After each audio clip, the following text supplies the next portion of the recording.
ભારતના સહુ તીર્થ થાશે વડોદરાના મહેમાન રે વિવાય ઓ વ્રજ ધામ વધારશે શોભાને સન્માન રે આવો જોડાઈને ઉજવીએ એકતાનું પર્વ દિવ્ય ઉર્જા અનુભવવા આવો પધારો સર્વ ઠાકોરજીના મનોરથની ઉજવશું તિથિ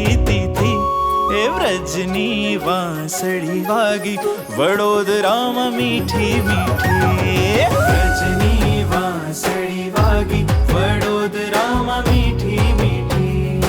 આજનો લાવો લીજીએ રે કાલ કોણે